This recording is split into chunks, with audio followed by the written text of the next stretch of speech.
What's going on YouTube and my friendly knife enthusiast, MentalHealthEDCGuy here. So today, I have been specially requested to sharpen some super beautiful collector's item knives, right? Puma, I don't know too much about them, but I hear that they're like the freaking, just the absolute best. Not the absolute best, but like one of the oldest companies to ever do hunting knives. My uncle has a whole hell of a lot of these. I've already sharpened 3 of them. Today I figured I would sharpen one on camera, show you what I do when it comes to a fixed blade, and just kind of talk through and just bullshit and make an ass out of myself on the internet, because, you know, that's what we do for fun around here. This, I've obviously looked at it already. This is so pretty. I am jealous. Super jealous. Puma is expensive. Now, there are more expensive knives out there, but Puma is expensive. Now you can see that this is the SGB Bighorn, and I believe 440A stainless steel. Now, as I've told you before, I am still learning about knives. Right now, for pocket knives, like folding knives, from my understanding, 440A steel is garbage. However, when it comes to a hunting knife, it's not quite as bad as I perceive it to be. Let's get this out of the way here so it's not distracting. But yeah, so come to find out, the reason why they use like the 440 steels is because it's so easy for them to get sharpened. I mean, rumor has it that they would sharpen these knives on a rock, so I think that's pretty cool. And it was just super easy to sharpen these, super slicey for what it is. I mean, being able to skin and all that, you know, it makes sense, right? I completely understand. Now, when it comes to sharpening fixed blades, it is actually a much simpler process. I mean, any sharpening process can be simple, right? The problem is that when it comes to pocket knives, at least for me personally, I like to make sure the edges look good, so I put all the mirror finishes on there. For hunting knives, that makes no sense, because hunting knives and camping knives are meant to get abused. Pocket knives are meant to get abused too, but not nearly as much as something like this, right? It's just they're built, they have a full tang design. They're a much hunkier piece of metal. There's not going to be a failing locking mechanism, so they are meant to be batoned. They're meant to be put to work. They're meant to be stabbed into a tree.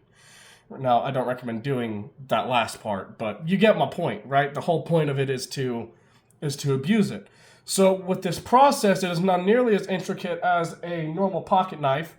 So I'm really excited to show you what I do, maybe get some opinions from you guys, what you say. I did some digging on Worksharp's websites, because they have, so shout out to Worksharp, by the way. If you pick up one of these systems, this is the Elite Precision Adjust system. They have plenty of videos on tips and tricks you can do with your knives, and how to sharpen them and how to sharpen them more efficiently. Now, one thing that I do for every single fixed blade is I sharpen every single one at 30 degrees. The reason for that is because, like I said, it's made for working. If you have a smaller, thinner edge, then it's going to dull a lot faster, whereas if you have a little bit of a wider edge, it's going to hold an edge longer. So I sharpen all fixed blades at 30 degrees, unless asked for differently. My uncle didn't specify, so I'm sharpening it at 30 degrees. It's still going to be sharp. It's still going to kind of shave. It's still going to slice through anything like it's butter. But yeah, so I figured let's just get into it. I mean, I'm just sitting here rambling, so here's what I do. So I'm going to start off with 220, okay? 220 is mainly more for rehoning and completely repairing a blade. You can do 320 if you want to. I don't have a necessary reason to do 220. It feels right to me. So I'm just going to do 220 today. And then once we finish with 220, we will do, where is it? Hang on. We will do 600. You can see I use mine a lot. They're kind of faded. We'll do 600, and then just for funsy onesies, we will do a ceramic on it as well. Just to make sure that everything's all good to go. Now, I'll talk you through the whole process, what I do. That way, you know, if you're looking to figure out how to do this yourself, or also if I'm doing it wrong. I mean, I need to know. You know, I'm 22 years old. I'm trying to make a pathway for myself in the knife world. I love pocket knives more than almost everything. Video games are pretty cool too. I guess the girlfriend can come like third to that, I guess. I don't know. But yeah, so like I said, if I do anything wrong here, please let me know. If you like what I did, also let me know. If my voice is annoying, try and keep it to yourself, but at the same time, I understand. So let's get started. So what I do is I'll just start going even light strokes. You want the diamonds doing all the work. You see, if you push with the diamonds too hard, a couple things are going to happen. For one, you're going to take away way more material than you want to. The other issue is, if you push hard, you're going to damage your stones, right? Now, I am not aware if you can buy stones or not for your Work Precision Adjust Elite. I know you can for like your Pro, but oh yeah, I've got a nice little burr. That's really the trick, honestly, when it comes to sharpening the knives. Make sure you just got a burr on the other side. If you do, you did it right. I don't know if you can specifically buy just the sticks. I want to say they're just as expensive as just buying a whole new one of these. That's why my goal is at some point is to work up to the Pro, because the Pro has magnetic diamonds that go in instead. But now we're just going to start on this side here, do the same thing, pass it through twice, and call that good enough for the 220. It really doesn't take that long to sharpen a fixed blade. The only issue that you're going to run into is something like a longer fixed blade. It's going to be a little bit more difficult, and the reason for that is just because if you're not doing it over a table, then it's going to be too long for it. You're going to scratch up your table, and nobody wants to do that, right?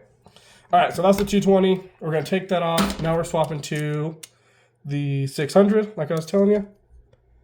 Okay, now I'm not going for a mirror finish. Like I said in the beginning, I'm not going for a mirror finish on this. I'm strictly going for a functional edge that will hold its weight. So, oh yeah, we got a really good burr going on over here. That's really good. So let's get back to it with the 600. If you don't like the sound, I promise you get used to it. I have, however, I can't even lie, I've been thinking about getting stones recently. I don't really know what stones to get, and the reason why I'm thinking about it is strictly for fixed blades and stuff like that. It's going to make it just a little bit more simpler. I mean, this one's fine. This one's not too big compared to other knives. But now you'll notice what I did with this one, and really any fixed blade, when it comes to pocket knives, it's typically a straight edge. Now, one thing that I've noticed Puma does is that they put wicked blade styles on here, which I think is really cool. It's really unique, right? But sometimes it makes it a little harder to just sharpen it straight across. So what I'm doing is I'm twisting the base to make it a little bit easier for me to access that super curved edge here, right? See, oh yeah, it's kind of sharp. It's kind of sharp. Okay.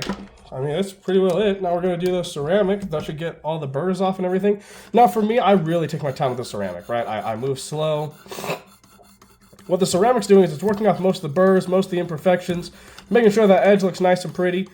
Because as I'm still learning, obviously I'm going to have issues, right? That's a given, unfortunately. But so I just like running the ceramic really not delicately, but diligently, to make sure that I get all the imperfections out, make sure it sounds all nice and smooth and pretty and all that fun jazz. Okay, so I ran it over about twice. So, because yeah, you're going to have a burr on both sides, right? That's okay though. So now we're going to run it through here. Just going to go, I went a little bit faster on this run. I'm going to take my time coming back. So that way, I made sure that this edge is perfectly pretty and clean, and I'm not going to get yelled at for doing a bad job.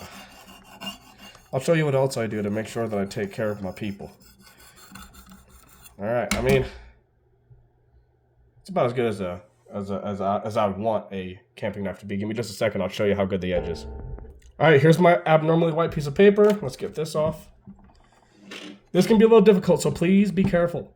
Because as you can see, my palm is nearly resting on the tip there. Let's take a look at that edge there. Oh yeah.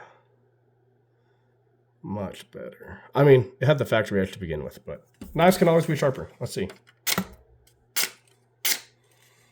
I said for a hunting knife? Ugh. For a hunting knife, not bad. Let's check the tip, make sure the tip's good.